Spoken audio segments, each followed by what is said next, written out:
Welcome back to Klepper's Corner. Today in history, the only show where one calendar date somehow manages to start wars, end empires, launch vaccines across oceans on a relay team of children, and drop meteorites onto unsuspecting Alabamians who are just trying to take a nap. November 30th is what happens when the universe looks at human civilization and says, let's press all the buttons at once and see what falls off. And trust me, a lot falls off. Empires, ships, Michael Jackson videos, the Crystal Palace, Charles XII's head, metaphorically and possibly literally. So gather close, because November 30th is where geopolitics, naval warfare, pop culture, and cosmic debris all go bowling with the pins labeled human dignity. And spoiler alert, not every pin survives. Segment 1, the day America was basically born twice. November 30th, 1782, a day when America got recognized as a real country and when Britain said, fine, take it, we're exhausted, go manage your own drama. The preliminary Treaty of Paris was basically the moment the founding fathers said, we want to be independent. And Britain replied, we noticed.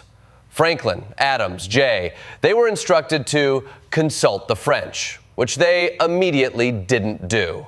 Because nothing says American diplomacy quite like ignoring instructions and doing something sketchy behind your allies' back.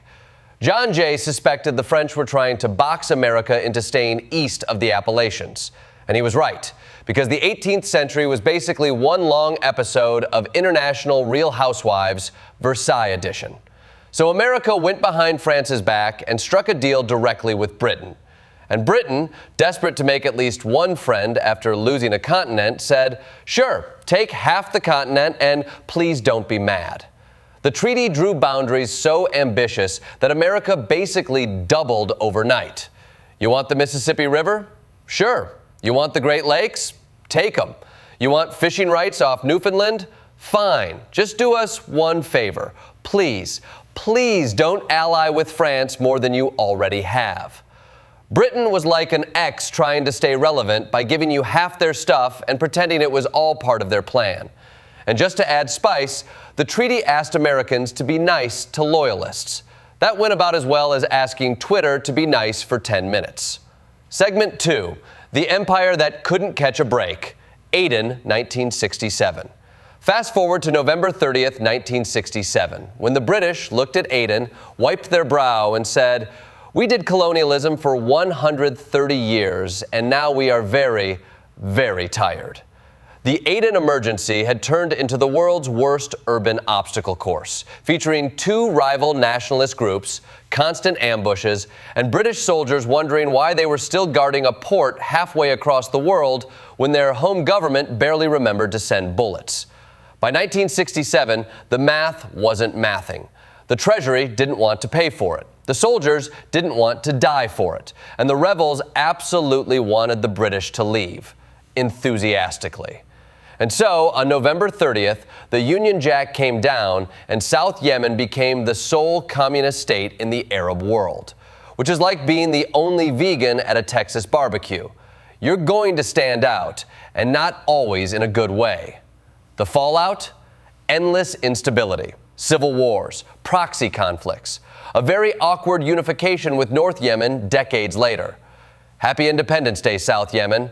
You're free now, but you also just entered the politically complicated part of life, which has still not ended. Segment 3, a tale of two Barbadoses, Barbadois. November 30th isn't done with decolonization. Oh no. It also gave us a 2-act Barbados saga. On this date in 1966, Barbados gained independence under Errol Barrow, but they kept the British monarch as their head of state, like when you move out of your parents' house but still show up for laundry. Then, November 30th, 2021, Barbados goes, all right, Queen Elizabeth, it's been real, but we're off to college now. They officially became a republic. Prince Charles shows up like, sorry about that whole slavery thing, and Barbados goes, apology accepted. Now watch as we make Rihanna a national hero. And honestly, that is the correct choice. Beyoncé should be taking notes. It's poetic symmetry. Independence in '66, identity in 2021.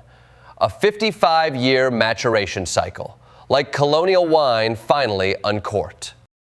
Segment 4. Warfare wants to ruin November 30th for everyone. Nothing says November 30th like artillery fire. Let's begin with 1853's Battle of Sinop, the moment Russia brought explosive shells to what the Ottomans thought would be a normal wooden boat slap fight.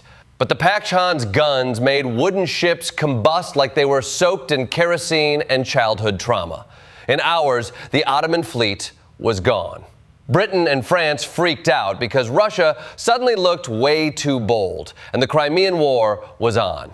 Technologically, Sinop said goodbye to the age of sail. Wooden ships were now the flip phones of naval warfare, charming, nostalgic, and extremely vulnerable to exploding cannonballs.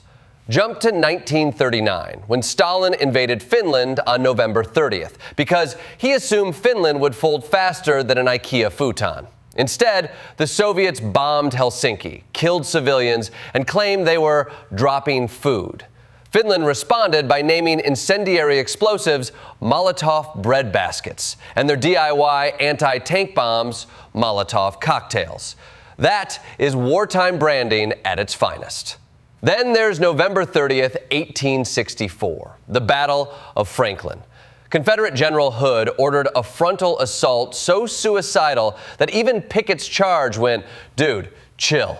20,000 Confederates marched into entrenched Union fire, armed with repeating rifles. The casualties were catastrophic. 6 Confederate generals died. Hood lost the battle, the army, and any hope of being remembered kindly in war colleges. And of course, November 30th, 1718. King Charles XII of Sweden gets shot in the head. Was it enemy fire? Was it friendly fire? Was it Bob from accounting who finally snapped? No one knows. What we do know is that Sweden's empire collapsed immediately afterward. One moment, Charles XII is inspecting trenches. The next, he's the world's most historically significant case study in "We need better helmets." Segment 5, the day all the smart guys arrive. Swift, Twain, and Churchill. November 30th is like the literary Avengers assembly. Jonathan Swift, born 1667. Mark Twain, born 1835. Winston Churchill, born 1874. If you're born on this date, your destiny is apparently to become a global icon of sarcasm, irony, and extremely quotable takedowns. Swift used satire as a weapon sharp enough to make British ministers cry into their powdered wigs. Twain gave America its literary voice, cranky, brilliant, and allergic to hypocrisy. Churchill wrote history books so sweeping they gave him a Nobel Prize, even though he probably submitted them late and shouted at the committee until they said yes. Segment 6, thriller, Schindler, and a football game that somehow started modern civilization. November 30th, 1982, Thriller drops. The album that sold 70 million copies, broke MTV's racial barriers, and made everyone in the world try to do the zombie dance like a caffeinated corpse. Thriller wasn't an album. It was a form of global hypnosis. Jump to 1993. Schindler's List premieres. Spielberg takes the Holocaust, films it in stark black and white, and suddenly the world can't pretend history is a blurry abstraction anymore. It changed the way the genocide was taught and documented forever. Now pivot hard to 1872, Scotland versus England in the first international soccer match. It ended 0-0, because of course it did. But tactically, this is where the modern passing game was born. The Scots invented teamwork because they couldn't physically bulldoze past the larger English players. So yes, the entire history of soccer is built on one nation going, "We're too small to ram people, let's pass instead." Truly inspiring.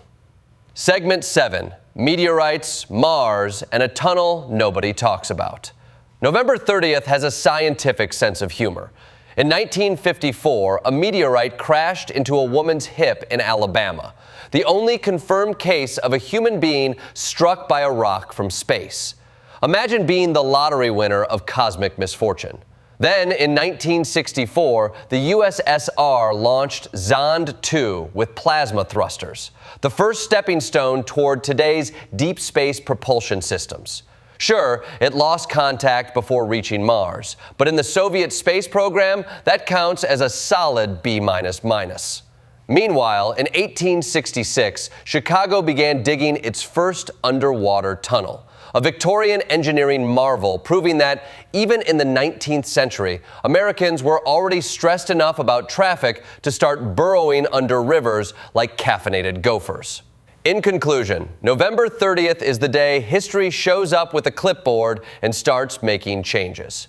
Treaties get signed, empires crumble, albums drop, meteorites crash land into suburban homes, and nations decide whether they're monarchies, republics, or just really tired of British rule.